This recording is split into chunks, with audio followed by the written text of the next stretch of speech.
Halo. Magandang gabi po sa bawat isa sa atin. Ano bang isineselebrate natin ngayon? Na may Panginoon tayong pinako at nabuhay. Amen. Marami mga nag-day off, pero hindi natin makita yung mga nag-day off ngayon na. Nasa kaya yun? Amen. Diba? It's a great privilege na meron tayong day off para tayo ay maka-attend ng gawain ng Panginoon. Amen. Pero bago tayo mag-start, atin muna i-welcome yung ipinadala ni Lord, si Sister Michelle Nuevo. Sige tayo. I-welcome natin siya. Marami natin siya.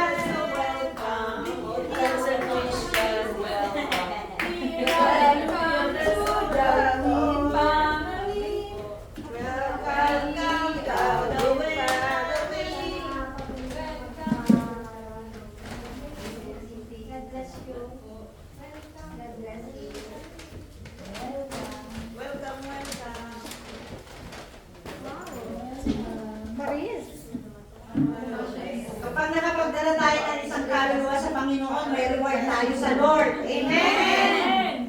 Kaya lagi natin i-desire na lagi natin i-desire na makapagdala tayo ng kaluluwa sa paanan ng Panginoon. Amen? Sabi sa Bible, kapag daw mayroong isang makasalanan na nagbalik loob sa Panginoon, ano mangyayari? Milyong anghel nagdiriwang sa kalangitan. Mali. Kapag daw mayroong isang makasalanan na nagbalik sa Panginoon, nababawasan ang kasalanan. Nababawasan ang kasalanan. Amen? Di ba? Kasi may nagbalik eh. Amen. Thank you, Ate Maylene. At ang ating pong isineselebrate ngayon ay ang resurrection ng ating Panginoon. Amen? Excited ba kayo ng Panginoong Hesus ay muling nabuhay? Amen. Sabi po dito sa Matthew, sabi po dito, ang resurrection daw, sabi niya, is the event told about in the Bible in which Jesus Christ returned to life after His death. Ito ang ibig sabihin ng resurrection. Pagkatapos niya mamatay, siya muling nabuhay. Sabi niya, at ganoon din tayo. Dahil namatay ang Panginoong Hesus at muling nabuhay, tayo din ay muling bubuhayin kasama niya. Amen? Kaya yung mga naniniwala sa Panginoong Hesus, sa kanyang pagkamalit at muling pagkabuhay, makakasama natin siya. Amen. Amen? Kaya yung mga nagdadalamhati, yung mga nawala ng mahal sa buhay, looking forward na tayo doon, huwag tayong manatili doon sa kalungkutan. Okay, kung nawala sila, nakakalungkot kasi hindi natin sila makakasama. Pero yung good news doon, makakasama natin sila doon sa buhay na walang hanggan kung sila'y namatay na naniwala din sa Panginoong Hesus. Amen. Amen? Kaya, at least nandun na sila, namamahinga na sila, di ba? Ang mga namatay ay natutulog at sa huling panahon, sila ay muling bubuhayin. Amen? So sabi po dito sa Matthew 28, makaraan ang araw ng pamamahinga, Init, di ba? makaraan ang araw ng pamamahinga, ang pagubukang liwayway ng unang araw ng linggo, pumunta si Maria Magdalena at ang isa pang Maria sa libingan ni Jesus upang tingnan ito. Biglang lumindol ng malakas sapagkat bumaba mula sa langit ang isang anghel ng Panginoon. Iginulong nito ang batong nakatakip sa libingan at umupo sa ibabaw niyon. Ang kanyang mukha ay nakakasilaw na parang kidlat at puting-puti ang kanyang damit. Nanginig sa takot ang mga bantay nang makita ang anghel at sila'y nabuwal na parang mga patay. Ngunit sinabi ng anghel sa mga babae, huwag kayong matakot. Alam kong hinahanap ninyo si Jesus na ipinako sa krus. Wala na siya rito sapagkat siya'y muling nabuhay gaya ng kanyang sinabi. Hali kayo tingnan ninyo ang hinimlayan niya. Magmadali kayo at ibalita sa kanyang mga alagad na siya'y muling nabuhay. Mauuna na siya sa inyo sa Galilea. Makikita ninyo siya roon. Iyan ang balitang hatid ko sa inyo. At dali-dali nga silang umalis sa libingan na may magkahalong takot at galak at patakbong pumunta sa mga alagad upang ibalita ang nangyari. Ngunit, sinalubong sila ni Jesus at binati. Lumapit sila sa kanya, hinawakan ang kanyang mga paa, at sinamba siya. Sinabi sa kanila ni Jesus, huwag kayong matakot, humayo kayo, sabihin sa mga kapatid ko na pumunta sila sa Galilea at makikita nila ako roon. Amen. Di ba sabi dito, wala na siya rito. Pagkat siya'y muling nabuhay. He is not here, but He is risen. Wala nang Panginoong Jesus dito. Amen? Pero siya ay muling nabuhay. Naniniwala ba tayo na ang Panginoong Jesus ay muling nabuhay? Amen. Di ba? Sabi po sa Corinthian, kuya paki-flash mo nga. So marami po ang nagsasabi yung mga Hudyo noon. Hindi sila naniniwala na ang Panginoong Jesus ay muling nabuhay. Bakit? Kasi sa maling balita. Di ba sabi dito, binayaran nila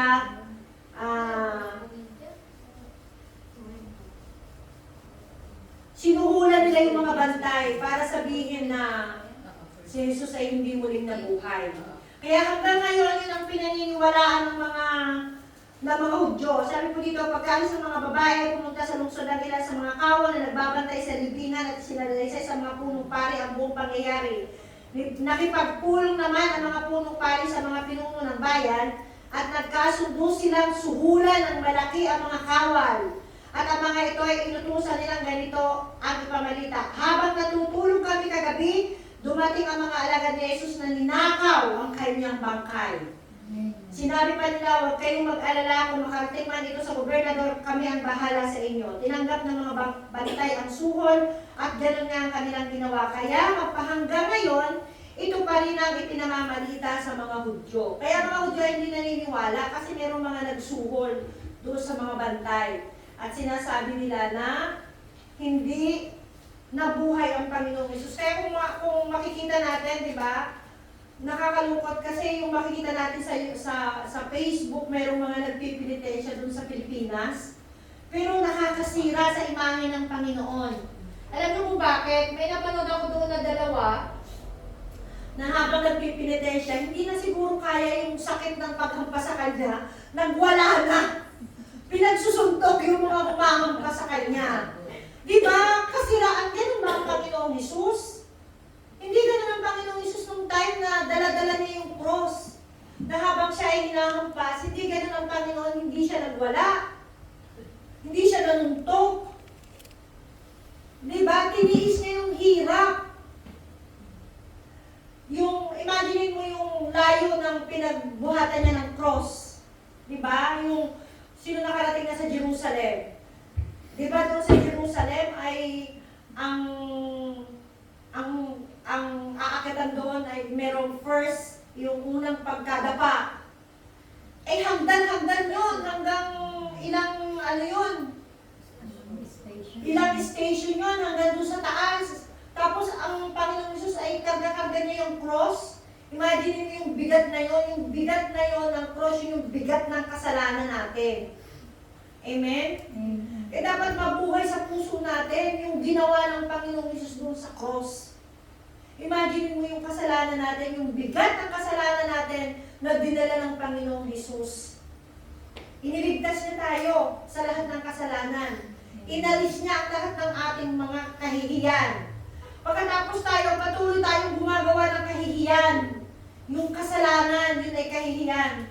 Kaya nakakalungkot yung makikita natin doon sa mga inire-reels nila, di ba?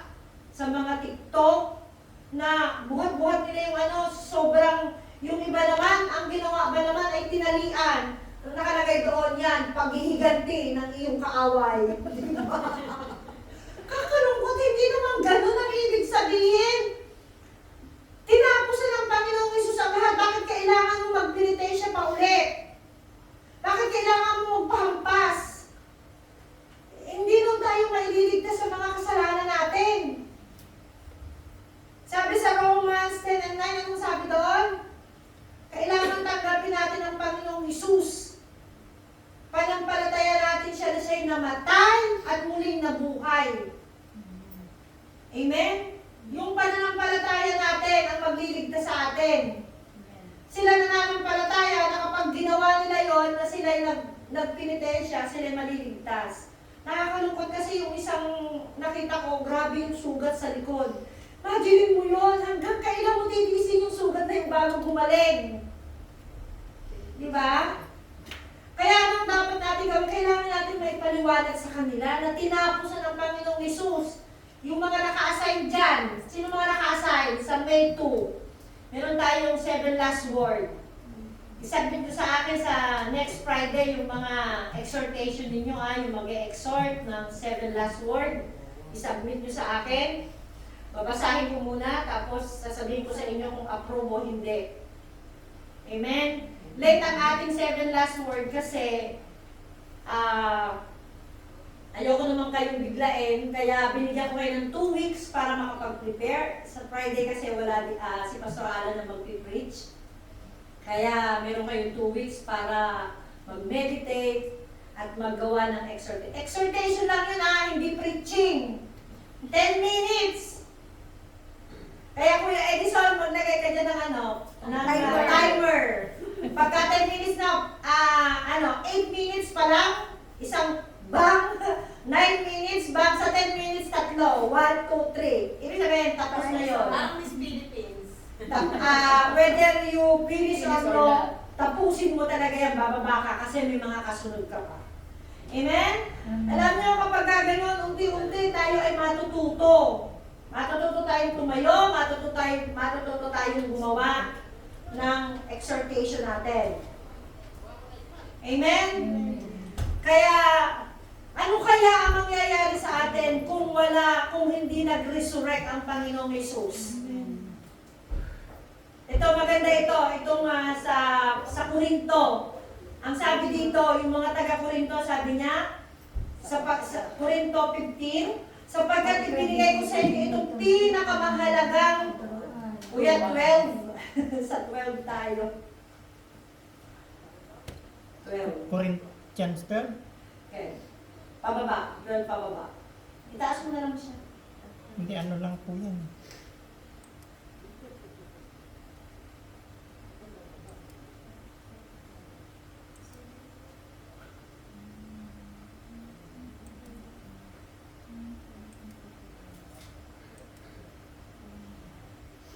Makikita natin dito, mga tanong ito. Tanong sa Corinthian. Patungkol sa kung ano ba, kung hindi nag-resurrect ang Panginoong Hesus. Kung walang resurrection from the dead. From the dead. 15-12, Pastora? Ako. 15-12 ang ba? Yan. Alam mo, kuya, pwede ba napilakay ng konti? Sabi niya dito, 15 ba yan? Opo. Sabi niya, ngayon, kung ipinapangaral namin si Kristo'y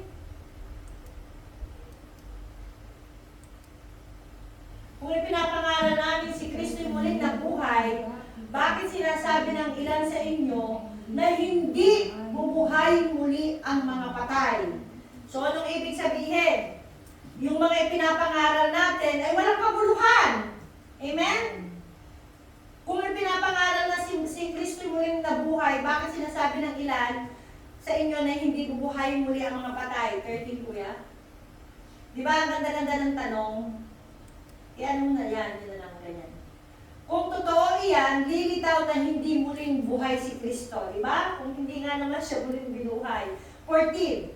At kung si Kristo hindi muling binuhay, walang kabuluhan ang aming pangangaral at walang katuruan ang walang katuturan ang inyong pananampalataya. Bakit pa tayo mananampalataya? Di ba? Anong pananampalataya na natin? Kung si Jesus ay hindi muling nabuhay. Parang normal lang din na kagaya ng tao na matay. Di ba? Walang muling pagkabuhay. Nasaan kaya tayo kung ang Panginoong Hesus ay hindi muling nabuhay? Nasaan na tayo? At kung si Kristo ay hindi muling binuhay, walang kabuluhan. 15 natin. Kuya. Kung ganoon, sabi niya, lilitaw na kaming mga sinungaling na saksi ng Diyos dahil pinatototohanan namin na walang binuhay ng Diyos. Si Kristo. na muling binuhay ng Diyos si Kristo, ngunit hindi naman pala kung talagang walang muling pagkabuhay ng mga patay. Kung ang Panginoong Isus ay hindi muling binuhay, para ano pa, magpakapanod tayo, di ba? Para ano pa tayo humayo? At mag-share ng salita ng Diyos, mamigay ng mga flyers, magpakain ng mga feeding. Alam niyo ba yung pinapakain natin na feeding sa isang platong pagkain may isang kaluluwa ang naliligtas. Do you believe? Kaya tayo, alam niyo yung mga types nyo, saan napupunta yan? Hindi ko hinahawakan yan. Meron tayong, ilan natin mabilang feeding program natin? Bawasan nga po ngayon. Ilan yung feeding program natin? Isang, dalawa, tatlo, apat. 5? Dati 12 yun. O, tayo ay, meron po tayong 6 na feeding program na pinapadalhan ng pera. Dati ay 12, sabi natin Mapel. Pero dahil bumaba ang tithes, bumaba din yung iba, hindi natin napapadalahan. Amen? Kapag ang tithes natin ay tumataas, nadadagdagan ang ating mga feeding program. Hindi man tayo makahayo, pero yung pera natin humahayo. Hindi ba tayo nabibless ng ganon? Bakit kailangan natin ng feeding program? Para ma-share yung magandang balita. Ano yung magandang balita? Si Jesus ay namatay at muling nabuhay para sa kabayaran ng ating mga kasalanan. Amen? Kaya ang Panginoon na magbibigay sa inyo ng reward sa pagbibigay ninyo ng inyong mga ikasampung bahagi. Dahil may kinapupuntahan ang ating mga tithes and offering. Amen? Ewan ko, dati kasi nagpapakain din tayo ng mga pastor. Hindi ko alam kung nabibigyan pa yung mga pastor ngayon. At Mabel, ituloy natin yung pagpapakain natin sa mga pastor. Nabibigyan naman po sila. Kasi ang Lord ang nagpo-provide ng mga pangangailangan natin. Wala ba kayo napansin dito sa church? Yeah. Amen. Hallelujah. Diba? Palakpakan naman natin ang Panginoon. Diba? Ang dami ng improvement. At salamat sa buhay ni Kuya Edison, pinadala siya dito. Diba? Amen. Amen. To God be the glory. Amen. Amen. Okay, sabi niya, kung hindi muling binuhay ang mga patay, hindi rin muling binuhay si Kristo. At kung hindi muling binuhay si Kristo, kayo'y hindi pa nalilinis sa inyong mga kasalanan at walang katuturan ang inyong pananampalataya. Para ano ba mananampalataya tayo kung hindi nabuhay ang Panginoong Jesus? Amen? Para ano ba hindi pa tayo nalinis? Marumi pa rin tayo. Sino kasama natin? Hindi alam kung sino kasama. Si Satanas. Kanino tayo naglilingkod? Kay Satanas pa rin. Kasi slave tayo ni Satanas kung walang huling pagkabuhay ng Panginoong Isus. Di ba yung binasa natin kanina? Ang huling kanyang wawasakin, ano daw? Ang kamatayan. Ano yung kamatayan? Spiritual death. Hindi lamang yan, lilitaw pa na ang lahat ng namatay na sumasampalataya kay Kristo ay napahamak. Ibig sabihin, kung ang Panginoon Jesus ay hindi muling nabuhay, useless yung pananampalataya natin. Kasi kapahamakan din naman ang ating aabutin. Di ba? Kasi ano ang ating gagawin? Nananampalataya ako siya nabuhay kasi hindi naman pala siya nabuhay. Di ba? Sunod ko yan. 19. Kung ang pag-asa natin kay Kristo ay para lamang sa buhay na ito, tayo na ang pinakakawawa sa lahat ng tao. Di ba? Kung ang pag-asa natin kay Kristo ay para lamang, Kuya Sadet, ay para lamang sa buhay na ito. Ito ba yung tayo? Ang pag-asa ba natin ay dito lang sa buhay na ito? Di ba kung ang pag-asa natin ay na kay Kristo, magpupursige tayo. Pero kalimitan, ang pag-asa ay nasa buhay na ito. Maraming mga Kristiyano na sinasabi nila. Pero nasaan ang kanilang pag-asa sa buhay na ito? Why? Instead na sila pumunta dito at makinig ng salita ng Diyos, asaan sila? Nagpa-part-time. Diba? Day off nga eh. Tapos magpa-part-time pa, sayang kasi. Kasi bakit? Ang kanilang pag-asa ay nasa buhay na ito. Diba? Kailangan kong magtrabaho, kailangan kong magpalaki ng bahay, kailangan kong bumili ng ganito, bumili ng ganon. Pero kapag tayo, ang pag-asa natin ay nasa Panginoong Jesus, meron tayong kasapatan. Alam yung kasapatan?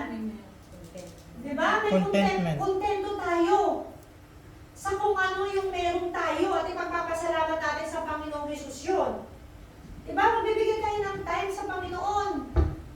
Hindi naman kinukuha ng Lord lahat ang buong araw at buong linggo, buong oras natin. Magbigay lang tayo ng time sa Panginoon. Amen? Amen. Kasi, kung iisipin natin, ba't pa kailangan natin pumunta sa church? Eh, yun nga oh. Dahil ang Panginoong Jesus ay namatay at muling nabuhay. Ang sabi doon sa Hebrews 10:25, huwag ninyong kalilimutan ang mga ganitong klaseng pagtitipon. Bakit kaya? Ano kaya nakukuha natin sa mga ganitong klaseng pagtitipon? Sige nga, tanongin ko nga kayo, ano nakukuha niyo sa ganitong klaseng pagtitipon? Spiritual blessing. Spiritual blessing. Di ba kahit malayo pa, di ba malayo pa ang Friday, parang excited na tayo na mag-Friday na? Sino yung ganon? Excited na kagad tayo na mag-Friday na? Gusto ko na magpunta sa church. Amen. Iba yung joy na nararamdaman ko kapag nandun ako sa church. Diba? Wala tayong pamilya dito. At dito sa loob ng Diyos, nagkakaroon tayo ng family. Amen. Diba? Alam nyo, yung yakapin ka lang kapag kabigat na bigat ka. Yakapin ka lang at sabi sa'yo, sis, kumusta? Diba yung touch? Touch. Parang ang sarap pakinggan. Alam niyo nung time na down ako, isang yakap lang sa akin, kumusta? Parang ang sarap, parang nawala lahat ng bigat na akin nararamdaman. Amen? Diba? Kaya tayo ay binigyan ng Panginoon ng family dahil alam ng Lord na wala tayong pamilya dito. Mga solo tayo. Pagkatapos yun na nga lang yung time na mag-day off tayo para makapakinig ng salita ng Diyos, makasama natin ang mga kapatiran, ipagpa-part-time pa natin. Enjoy na lang natin yung Saturday, yung Friday ng gabi. Amen? Nakasama ang kapatiran at nakikinig ng salita ng Diyos. Alam niyo kung bakit? Dito sa loob ng Diyos, lumalabas ang mga talent nyo. Pag kayo nandito sa trabaho nyo, anong nagagawa nyo doon? Nakabantay lang sa matanda. Diba?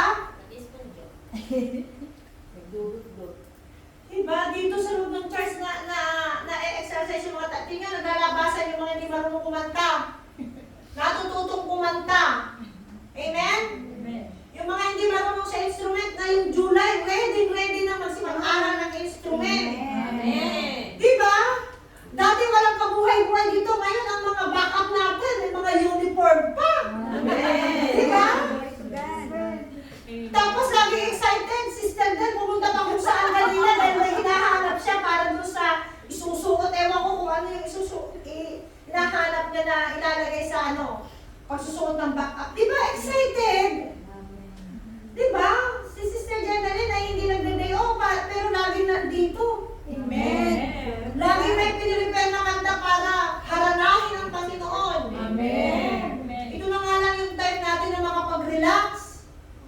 Amen? Tapos, manghihinayang tayo doon sa ibabay sa atin 300 shekel. Kaya ng Lord i-provide yun. Amen. 300 shekel? Is nothing sa Panginoon dahil siya pinagmumula ng lahat ng bagay. Diba? Amen. Alam nyo, pinagpala tayo kasi malaya tayo dito nakakapagpuri sa Panginoon. Amen. Doon sa China, ay underground sila nagpupuri sa Panginoon. Hinuhuli.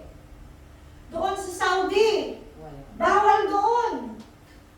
Pero dahil ang mga tao ay uhaw, talagang gumagawa sila ng paraan para sila ay makapag-fellowship ng ganito. Eh dito malaya tayo eh. Diba? Malaya tayo dito. Kaya salamat sa Panginoon, dito tayo dinala ng Panginoon. Amen. Kaya bigay na natin yung the best. Diba? Ngunit dahil si Kristo yung muling binuhay, ito yung katibayan ng muling bubuhayin ng mga patay. Amen. Kaya magpursige tayo. I-push natin yung ating pananampalataya kasi muli palang bubuhayin ng mga patay. Amen? Diba? Sabi nga dito, kung walang resurrection ng Panginoon, walang foundation ng ating pananampalataya.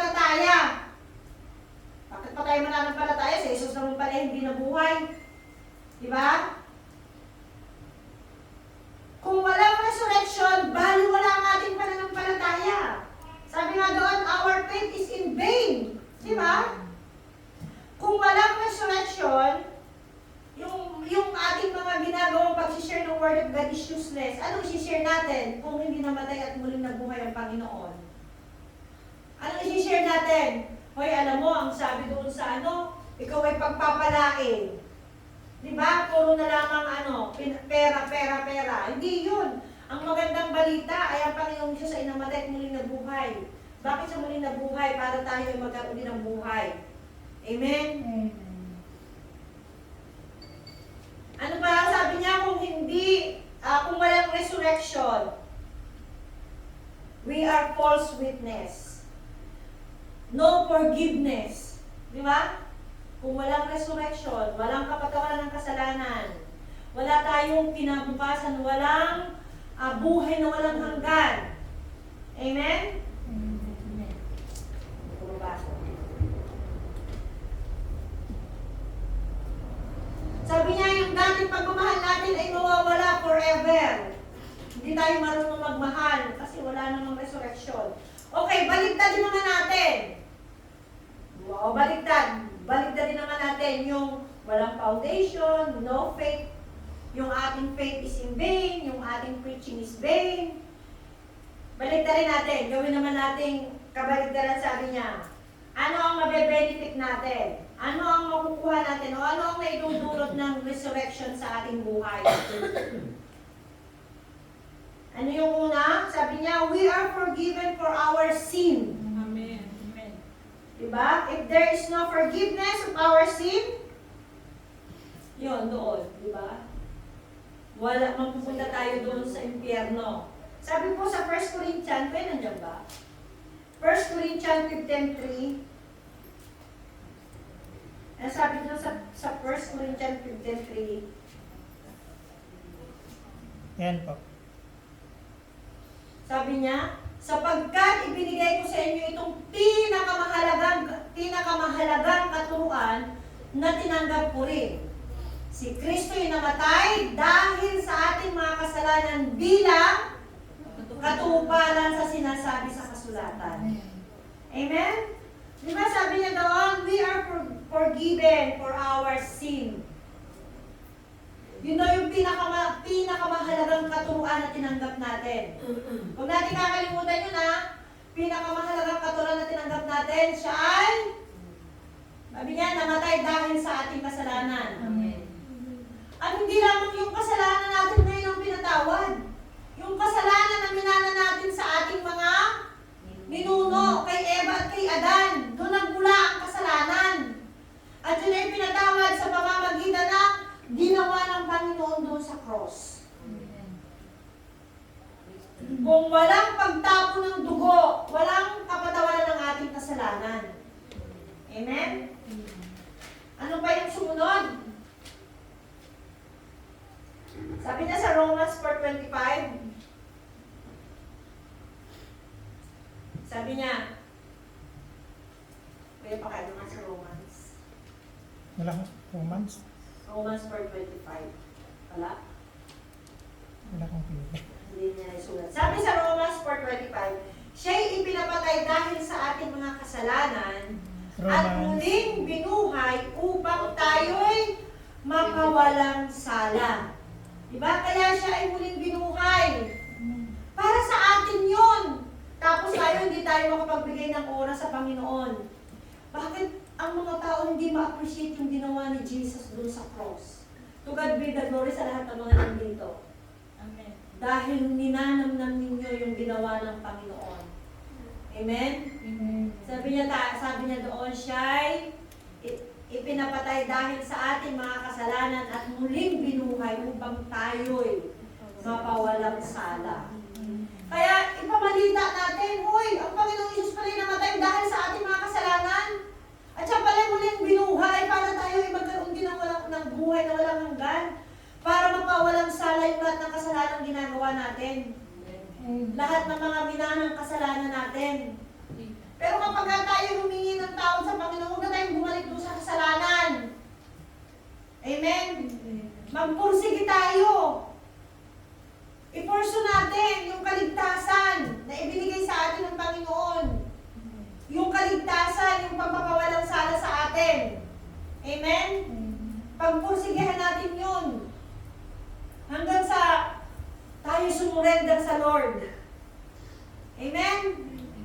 Huwag tayong magpatalo. Di ba yung pinag-aralan natin sa about sa Holy Spirit? Ano yung tatlong pinag-aralan natin? Reprove. Reprove, regenerate, and restrain. Di ba? Kaya huwag niyong makalimutan yung pinag-aralan natin. Ang banal na Espiritu ay ibinigay ng Panginoon sa atin para siya ay makasama natin. Makatulong natin. Siya yung nagkukonvict sa atin na hindi tayo makagawa ng kasalanan. At kung tayo man ay nakagagawa ng kasalanan na hindi natin alam na kasalanan, itinatama tayo ng banal na Espiritu. Amen? Kaya kung tayo man ay nagkakasala, humingi tayo ng tawad sa Panginoon. At pag tayo humingi ng tawad, ay huwag na tayong bumalik doon sa kasalanan. Kasi as long as napatuloy tayong gumagawa ng kasalanan, muli natin ipinapako ang Panginoon doon sa cross. Ako? Parang pag nilamnam natin, grabe yung ginawa ng Panginoon Jesus doon sa cross, di ba? Imagine mo yun, yung pag pinanood nyo yung Passion of the Christ, grabe kaya, madugo yun. Grabe yung pelikula na yon. Alam nyo, bago natapos yung pelikula na yon, grabe ang mga nangyayari doon sa mga gumaganap. Yung director noon ay nagkasakit.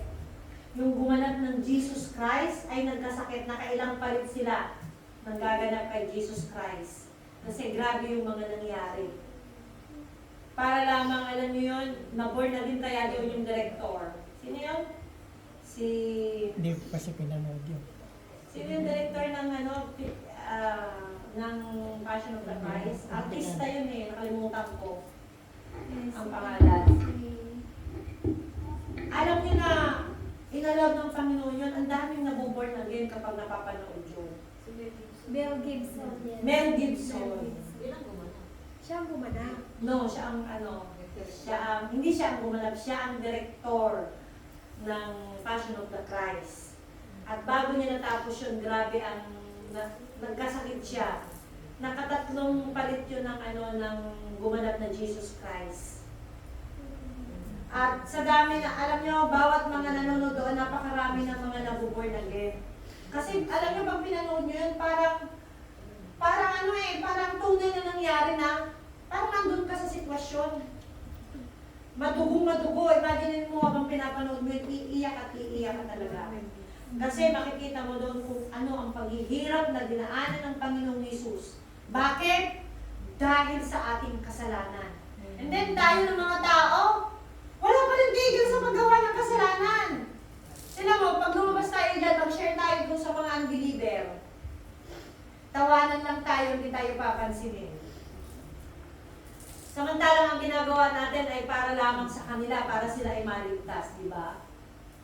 Kung hindi tayo nakakakilala sa Panginoon at hindi natin nararamdaman ang pagmamahal ng Panginoon, sabi natin, duwag, parang yung nagpinitensya lang na nung nasasaktan na siya, nagwawala na siya, nanununtok, di ba? Kung wala sa atin ang love ng Panginoon, pag nag-share tayo at ayaw nilang tumanggap, bahala ka, ikaw mapahama, di ba? Pero dahil andyan ang love ng Panginoon, andun yung patient natin na mag-share sa kanila ng Word of God. Yung mga sinesyaran nyo, pinapanalangin nyo, huwag kayong titigil hanggang hindi siya nabuborn again. Amen? Alam nyo, merong nag-testimony na sabi niya, simula nang siya naborn again, ipinag-pray na niya ang kanyang mga magulang. For 20 years ng pagiging born again niya, 20 years, na born again din yung kanyang mga magulang. At bago namatay yung kanyang mga magulang ay nagpabautismo. Amen? Hindi siya tumigil ng pananalangin. 20 years! Bago na born again yung ipinapanalangin niya. At habang siya nananalangin, hindi siya tumitigil ng pag-share ng Word of God. Maraming nasisave. Kaya yung nung parang napagod na siya kasi 20 years na, Lord, ang daming tumatanggap sa iyo dahil doon sa pagsishare ko, bakit yung mga magulang ko? Tagal-tagal na 20 years na, ayoko na, parang sumuko na siya. Pero alam nyo, kung kailan siya sumuko, saka lang born again ang kanyang mga magulang. So yung mga pinagpipray natin, huwag natin titigilan yan ng kapapanalangin, di ba? Sabi ni Sister Cheche, si Sister Bele hindi pupunta. Sabi ko, Lord, anak ko po itong tao na to kailangan niya makarinig ng salita ng Diyos. Amen. Huwag natin sabihin pa tayo may problema, huwag natin sabihin na hindi ako, makasalanan ako, kaya hindi ako dapat dun sa church. Dapat ka nga pumunta sa church Galit ako, ayaw ko pumunta. Dapat ka nga pumunta. Amen? Dapat pumunta ka nga para makarinig ka ng salita ng Diyos. Kahit na nagkakasala ka, huwag kang aalis sa payong ng Panginoon. Amen. Amen. Kasi kapag umalis ka sa payong ng Panginoon, lalo kang mapapalayo. Amen? Amen. Ha? Kung ikaw ay patuloy na namumuhay sa kasalanan, ibigay natin sa Lord, tulungan mo po ako. Pero magpatuloy tayo. Amen? Ang Lord, di ba sabi sa Romans, ang Lord ay gumagawa na kasama natin, Romans 8:28. All things work together for good. Ang Diyos ay gumagawa na kasama natin. Hindi tayo nag-iisa. Di ba yung pag-aralan natin about Holy Spirit, siya yung kasama natin. Siya yung tumutulong sa atin. Sa mga hindi natin kayang gawin, siya yung tumutulong para magawa natin. Amen? Kaya may mga benepisyo. Di ba? May mga benefits tayong nakukuha. Benefits natin sa pagkamatay ng Panginoong Hesus, pinatawad ang ating mga kasalanan. Amen. Amen. Pangalawa, ano daw? Ang benefits na makukuha natin, our faith is well founded. Sabi sa Galatians 2:20, ang ganda dito, sabi niya, hindi na ako ang nabubuhay ngayon, kundi si Kristo na ang nabubuhay sa akin. At habang ako'y nabubuhay pa sa katawang lupa, mamumuhay ako sa pananalig sa anak ng Diyos na umibig sa akin at naghandog ng kanyang buhay para sa akin. Amen. Nung tinanggap natin ang Panginoong Hesus, hindi na lang tayo ang nabubuhay. Diba? Sino na nabubuhay sa atin? Si Kristo. Si Kristo na nabubuhay sa atin. Sabi niya, at habang ako'y nabubuhay pa sa katawang ito, mamumuhay ako sa pananalig sa anak ng Diyos na umiibig sa akin at naghandog ng kanyang buhay para sa akin. Kaya dapat tayo ay mamuhay ng may pag-ibig at may pananampalataya. Alam niyo, kapag tayo ay may pagmamahal sa Diyos, kaya natin gawin ang lahat ng bagay. Sinong na-in love na? Di ba nung na-in love tayo, kaya natin gawin lahat ng bagay? Di ba? Ako nga noon, sinuway ko nga tatay ko Nung na-in love ako, sinuway ko ang tatay ko. Ganun tayo pagka na-in love di ba? I-apply kaya natin sa Lord. Pagka in love tayo, I can do all things. Kahit ayaw akong palabasin ang amo ko, Lord, tulungan mo po ako, gusto ko mag-church. Ikaw po ang gagawa ng paraan, ikaw po ang hihipo sa puso ng amo ko, ikaw po ang magpapadala ng reliever para sa akin. Kasi Lord, gusto kong makapunta sa bahay pa ng bahay. Amen? Amen. Kasi sabi, hindi na ako ang nabubuhay ngayon, kundi si Kristo na ang nabubuhay sa akin. Kapag ang Panginoong Hesus na nabubuhay sa atin, ang lahat ng bagay, kaya nating i-give up. Amen. Kaya nating i-give up ang lahat ng bagay. Mahirap talaga. Lalo na yung mga namumuhay pa sa kasalanan, hindi madaling i-give up. Kasi kumbaga parang nakasanayan na natin gawin yun di ba? Pero nung na-inlove nga tayo dun sa mga asawa natin, di ba? I-give up natin lahat. Tatalon pa sa bintana. Kuya Edison, Tatalon pa raw sa bintana. Sabi harangan man ako ng tabak. Sibat. Totoo naman yung, i-apply kaya natin sa ating pananampalataya yung pagka-inlove natin na yun. Lord, gusto kong ma-inlove sa inyo. Tulungan mo po ako na magawa ang lahat para ikaw ay mapaluguran ko, Panginoon. Amen. Hilingin natin sa Lord, Lord, tulungan mo ako. Gusto kong ma-inlove sa iyo. Gusto kong ma-inlove sa iyo, Panginoon. Sabi niya, at habang ako'y nabubuhay pa sa katawang lupa, mamumuhay ako sa pananalig sa anak ng Diyos na umiibig sa akin. Sino daw yon? Jesus. Si Jesus Christ. At naghandog ng kanyang buhay para sa akin. Habang binabasa natin ito, muni-munihin natin yung ginawa ng Lord.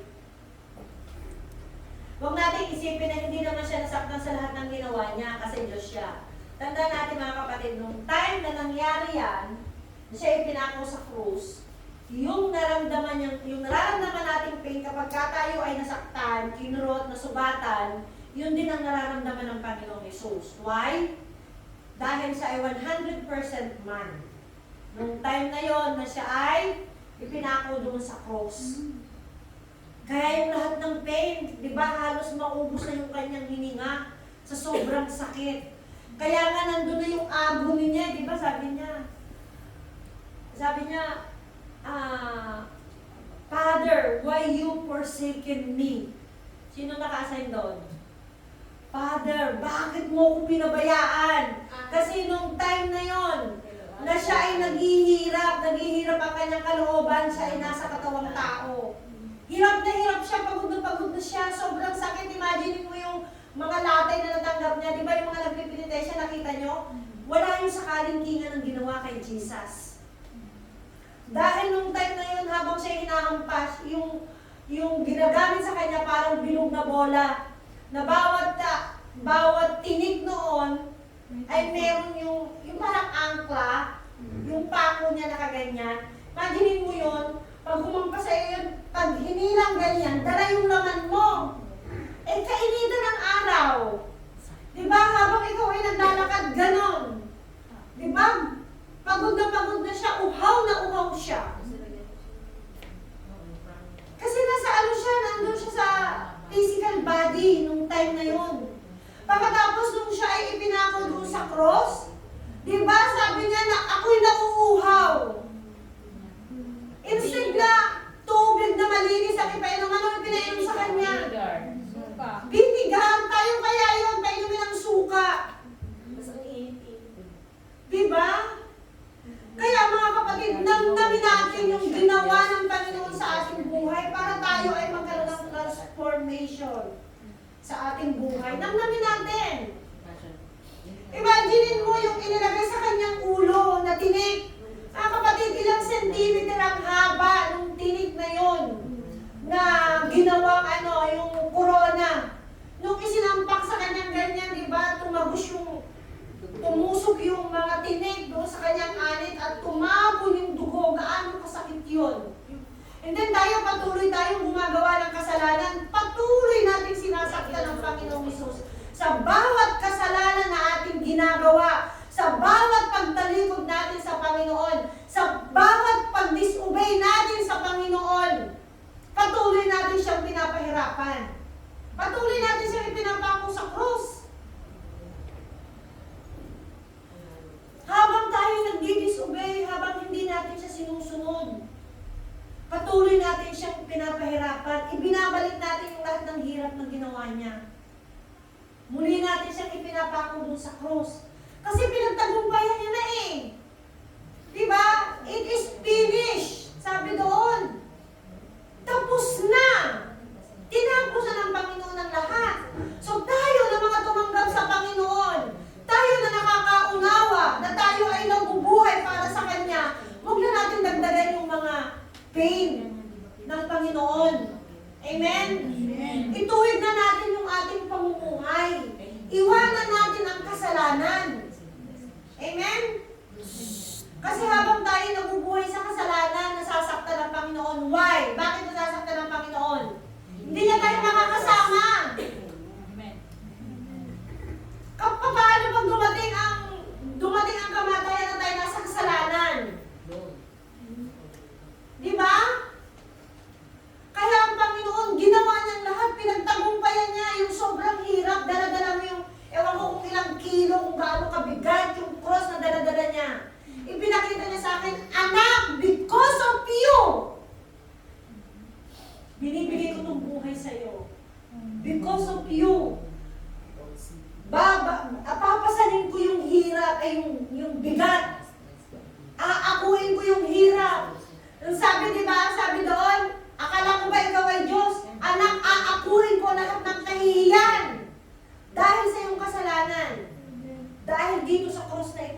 nandito lahat sa cross na itong bigat. Dala-dala ko. At kapag ako'y naipako doon sa cross, sa pamamagitan ng dugo na aagos, bayad na ang iyong mga kasalanan. Tinubos na kita. Inagaw na kita kay Satanas, malaya ka na ngayon. Pero bakit patuloy mong ipinapako ang Panginoong Hesus? Bakit ayaw mong pakawalan ang sarili mo doon sa kasalanan na pinapamuhayan mo? Amen? Ngayon pong Semana Santa, magmuni-muni tayo. Muni-munihin natin. Huwag muna tayo, alam niyo yung mga Katoliko, di ba? Nakapasting sila eh. Wala po kailan sila nag-start ng fasting. Nakapasting kailan? 40 days mula Ash Wednesday. Imagine nyo 40 days. Hindi sila kumakain ng baboy. Mga karne, masasarap po mga. Alam nyo ang gawin ninyo mga kapatid. Try our best na mag-fasting tayo, tanggalin natin ang mga social media. Yung cellphone natin. Try natin. Tanggalin natin ang cellphone. Lord, tulungan mo po ako kasi ito yung nakakaagaw ng atensyon. Totoo! Ang telepono ang nakakaagaw ng atensyon natin. Amen? Correct. I-fasting natin. Actually, ang fasting ay yung pagkain, ang pagpapasting kasi, yung tinatanggal natin ng pagkain. Kaya lang, yung pagkain kasi yun ang nakakakuha ng attention natin, di ba? Kung sarap kumain. Ngayon, ang nakakakuha ng ating attention ay ang mga gadget. Okay lang na naka-open. Pagpasok, Lord, tulungan. Maraming mga addiction. Mga addict sa gadget, sa mga laro. Sino mga naglalaro pa dyan? Mga Kristiyano na tayo mga kapatid, ang mga games na yun na nasa cellphone, yan ay pakana ng demonyo para makuha ang ating mga atensyon. Amen? Yung sasabihin, oy, mag-post ka dahil ikaw ay kikita. Apitong. Kinukuha ang inyong atensyon. Ikaw naman, si panood ka na si panood, pagkatapos post ka na post. Magkano lang, tapos alam nyo, napakarami ng mga doon sa reel. Diba? Sa Facebook. Wala nang ginawa kundi mag-post na mag-post. Nakalimutan ng manalangin kahit naka-join doon sa devotion. Tawagin mo, hindi umiimik. Bakit? Hindi naman nakikinig. Nakaano doon, oh? Nakikita ko like. 1 minute ago, paano ito nag-like? Eh, nandun sa devotion. Huli ka. Di ba?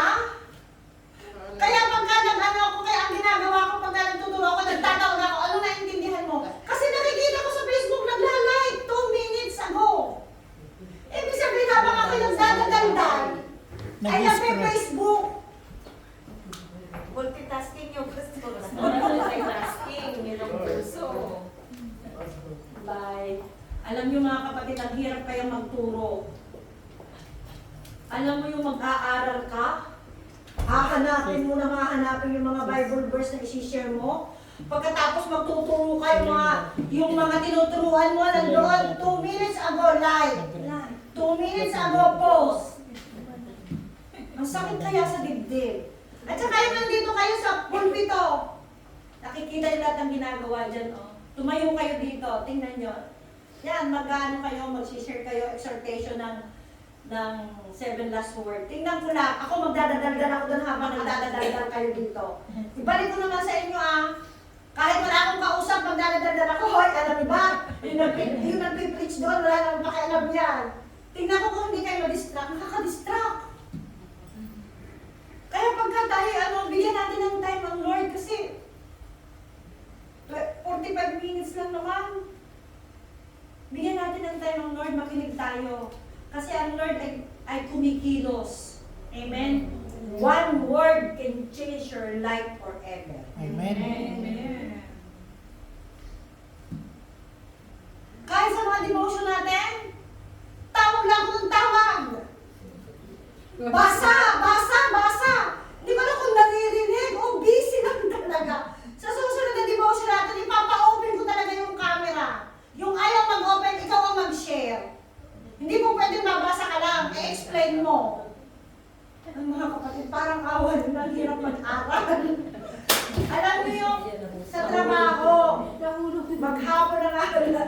hanggang nakikita yung mga dalawa. Sa trabaho, alam niyo, ang ginagawa ko, yung ituturo ko, kinukuha lang ko ng picture kasi yung libro malaki. Tapos habang nasa bus, ang sakit-sakit ng ulo ko dahil basa ako ng basa. Dahil ang trabaho ko mula umaga hanggang alas 6 ng gabi. Magbibiyahe ka, nakakarating ako alas 8. Kailangan kong magluto ng pagkain ng mga bata. Pagkatapos, ito, umpisa na yung ano. Kaya nung isang gabi nagtuturo ako, di ba? Sige din, basa muna kasi kailangan ko muna isalang itong lulutuin ko. Kaya magbigay tayo ng time. Huwag muna tayo magdudod sa telepono para may matutunan tayo. Alam nyo, pagka tayo dumating na sa langit, merong malaking malaking screen doon. Papakita ka. Ito, Sister Cheche, tingnan mo ikaw mo. Yung ginagawa mo. Anong ginagawa mo dyan? Tinatawag ka magbasa sa devotion at tutulog ka. Di ba? Bigyan natin ng ipakita natin sa Lord na iniibig natin ng Diyos sa lahat ng ginagawa natin. Kung halimbawa, inaantok tayo, huwag na tayo mag-join doon sa devotion.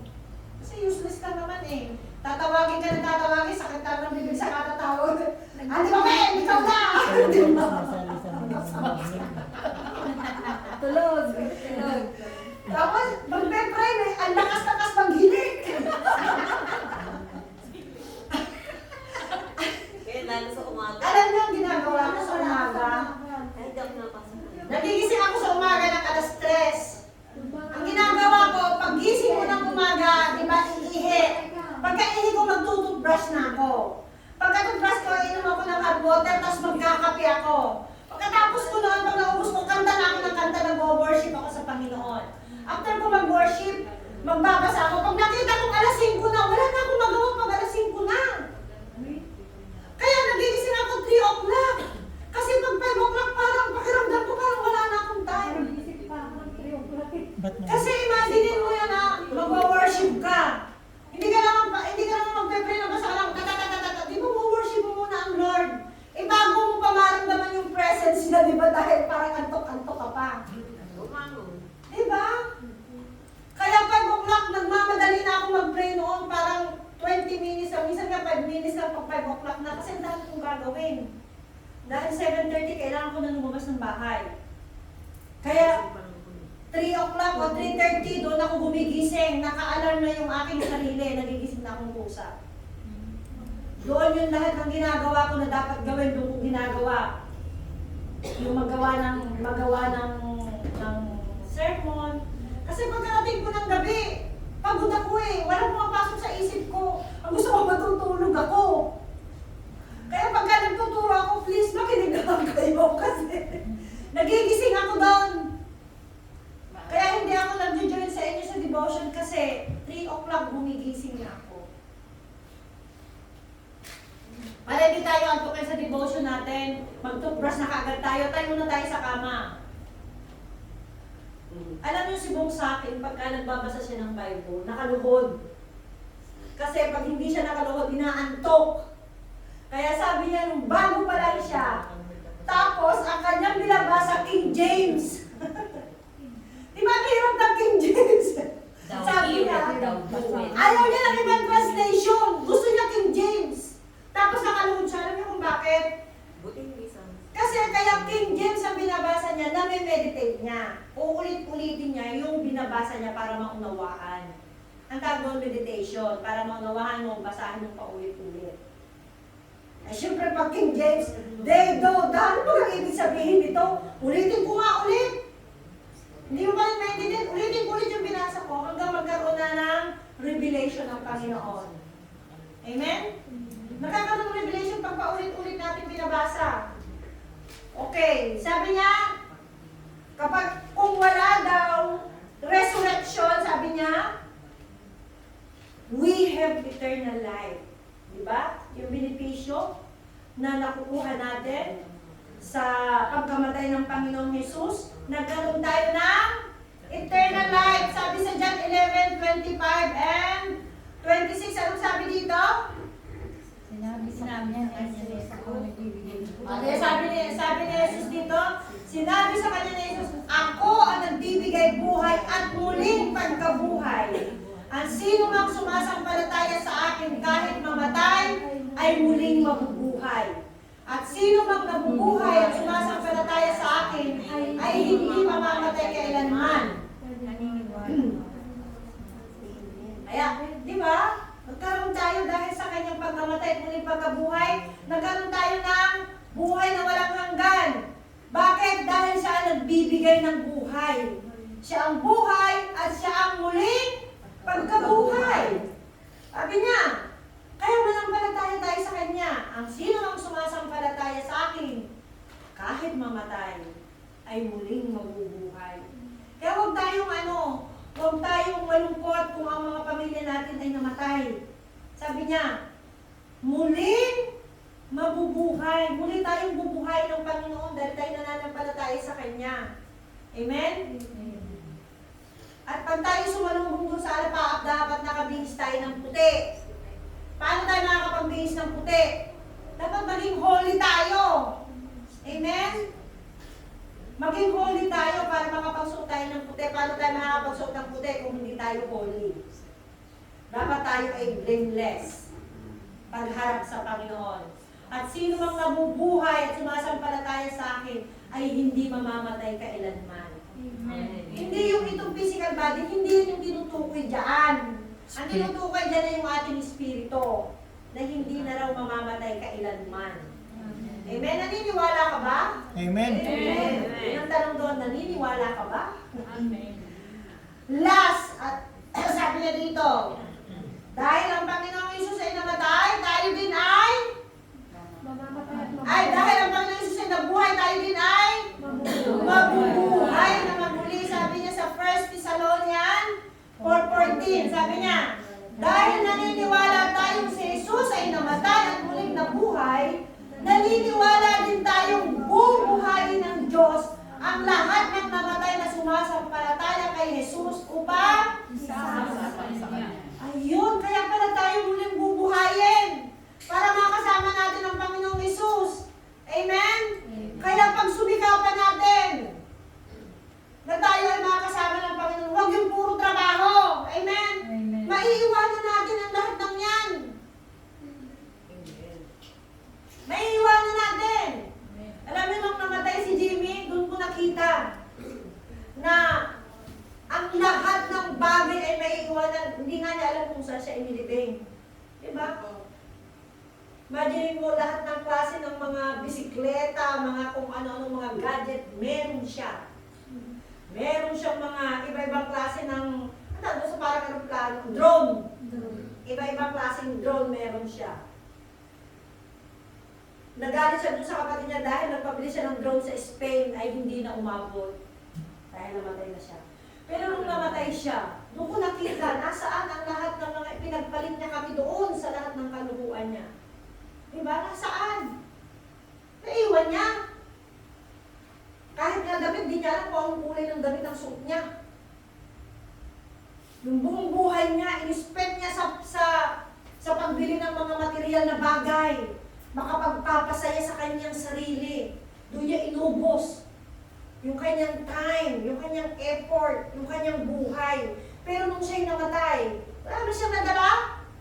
Yung kanyang cellphone, di niya nga alam kung nasaan. Kahit nga 5 agrot, wala siyang nadala. Ano lamang ang madadala natin pag tayo namatay?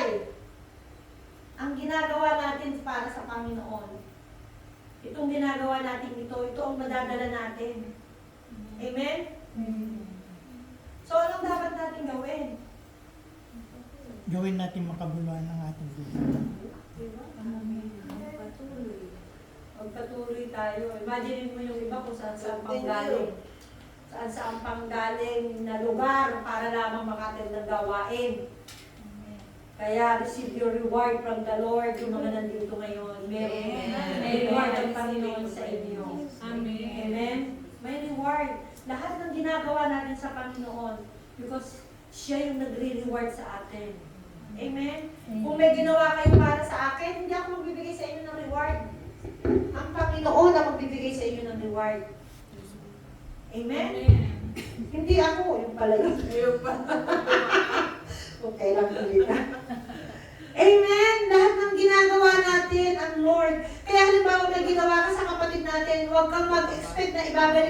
kapatid natin. Amen. Lord, mahirap ito, ginagawa ko ito, Lord, para sa iyo ito. Amen? Ang Lord ang magbibigay ng reward sa atin. At lagi natin tatandaan, hindi lahat ng pagpapala ay material na bagay. Alam niyo yung magkaroon ka ng kapayapaan? Yes. Isang malaking pagpapala na yun. Amen. Alam niyo kapag meron tayong payapang puso, tatagal ang buhay natin. Amen. Hindi ka tatanda, magandang-maganda ka. Amen. Diba? Pero kapag tayo ay punong-puno ng stress, maniwala ka, magbilang ka ng taon kung ilang taon lang ang iyong itigil sa Kami sa mundo. puso ang abot mo. Di ba? Cancer, di ba? Yung mga laging stress, tiyan ang tinitira. Di ba? Kaya lagi natin tandaan, pag lagi tayong stress, pag lagi tayong masaya, pagmulat mo pa lang sa mata, sa umaga, nagpupuri ka na sa Panginoon, naglululundag ka na doon sa kama mo, doon sa kwarto mo. Buong maghapon, ang saya-saya ng buhay mo kahit may dumating ng problema. Amen? Sabi nung alaga ko, sabi ko, ang sakit ang tuhod ko. Sabi nung alaga ko, Lama, sabi ko, I'm old. No, Gigi, you're only 35 years old. Sabi ko, bakit ako? I'm already 50. What? Sabi niya. Di ba? Lagi tayo nakangiti, lagi tayong fresh. Hindi natin mararamdaman yung mga sakit na yan sa katawan natin. Pero pag tayo laging stress, nakasimangot, tingin yung mukha nyo pag nakasimangot kayo. Pero pag tayo laging, alam mo, pag-isip pa lang ng umaga, Lord, salamat po, ang ganda-ganda ko ngayong araw na ito. Amen. Hallelujah. Try nyo! Kung meron kayo sa sarili, try nyo. Ganda ko. Amen. Di ba? Mamaya, Lord, at bata-bata ako pa talaga. Mamaya, titingin na ako. Huwag natin i-declare yung mga negative. Ang pangit ko, ba naman mukha to, ang pangit-pangit ko. Laki ng Taba-taba ko. Huwag ganon. Kasi galing kayo sa tanasyon, yung mga negative. Dapat meron tayong confidence sa sarili natin. Ganda-ganda ko talaga. Di ba?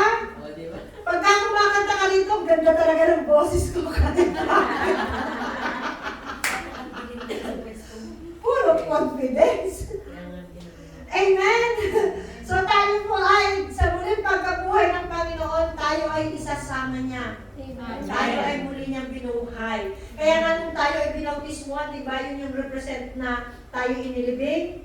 Sa pagbangon natin doon sa tubig, muli tayong binuhay. Excited ba tayo? Amen. Muli tayong buhay ng Panginoon. Amen. Pagbutihin na natin mga kapatid, malapit na, hindi natin alam kung kailan, pero tingnan natin kung ano nangyayari sa paligid natin. Yan ay sinyales na tayo ay nabubuhay na sa huling panahon. Nabubuhay na tayo sa end time. Alam nyo, itong mga gadget natin, ito yung ipinalano na ilang taon pa bago magkaroon ng mga gadget. At nakaplano na yan kung paano tayo huhulihin para mawala ang ating attention sa Panginoon. Amen? Yung ating mind ay kinukontrol. Imagine mo yung bagong panganak na bata. Marunong na, pag tinanggal ang cellphone, iyak nang iyak. Bakit yung mind natin? Minamanipulate yung mind natin. Yung mga laro na yan, yung game sa telepono, yung mga tawag yan ay manipulation ng kaaway. Kaya maging broad ang ating pangunawa na merong end time. Amen? Yung mga nangyayari, yan ay mga, sabi nga, pasimula pa lamang.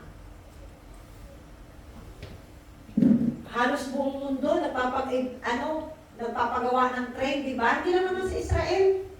Buong mundo. Why? Kasi darating ang time magiging cashless. Wala nang mga cash na gagamitin. Makikita nyo ngayon, di ba? Ganyan lang yung kamay, o, tumutunog na. Di ba? May mga chips na. China. Sa Switzerland ba yun? China. Sa China, merong lugar sa China na cashless na. Wala nang perang ginagamit, puro card na. Sa Switzerland yata yun yung marami ng tinaniman ng chips. At yun ay kasali sa end time.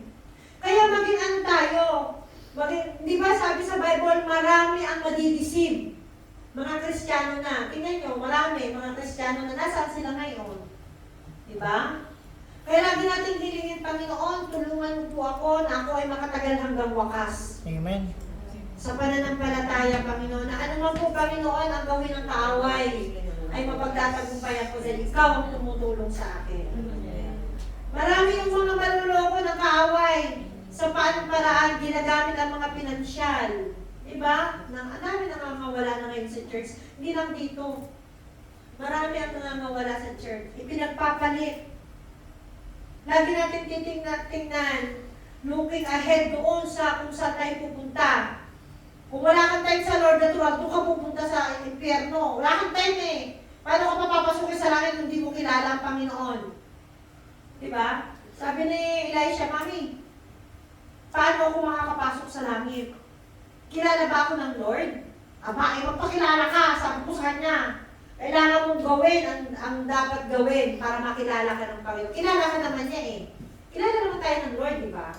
Pinili niya nga tayo eh. Kilala niya tayo, di ba? Sabi sa Psalms, nasa sinapupunan pa lang tayo ng ating ina, binabantayan na tayo ng Lord.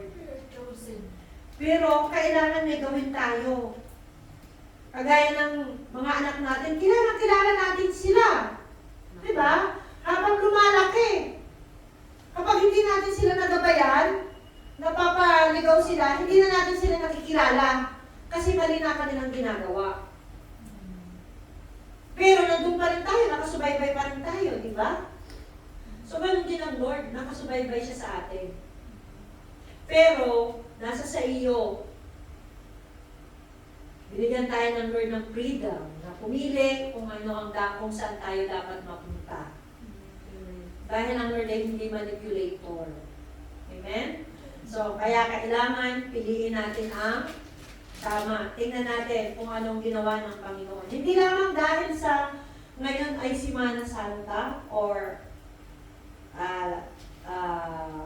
pagmumuni-muni, kung hindi, araw-araw, lagi natin isipin kung anong ginawa ng Panginoon para sa atin. Alam niyo kung bakit ito ay pula? Kasi para kung titingnan natin, ito yung dugo ni Jesus. Ganyan ang dugo ni Jesus na tumapon. Kung siya ipinako sa cross. Para maalala natin palagi kung anong ginawa ng Panginoon sa atin. Kaya pag tayo ay napapaligaw, tingnan natin yung cross. Tumingin tayo dun sa cross, anong ginawa ng Panginoon. And then, mapupunta ulit tayo dun sa tama. Kasi kung minsan, di ba, dahil sa dami ng mga pinagdadaanan natin, napapalihis tayo. Kung minsan, yun, parang nawawalan tayo ng gana na manalangin, magbasa ng Bible, magpunta ng church. Kung minsan may bumubulong sa atin, huwag kang pumunta ng church. Kapag sinunod natin yun, dahil alam ng demonyo may marireceive ka, kaya ka ayaw ka puntahin sa church. Amen? So kapag dumarating sa atin yung mga gano'n, nalulungkot tayo, tingnan natin ang cross. Yung ginawa ng Panginoong Jesus doon sa cross. Amen? Amen. Lagi tayong tumingin doon sa cross para hindi tayo maligaw. Amen? At dahil sa ginawa ng Panginoon, tayo ay pupunta sa communion. Sabi niya sa 1 Corinthians,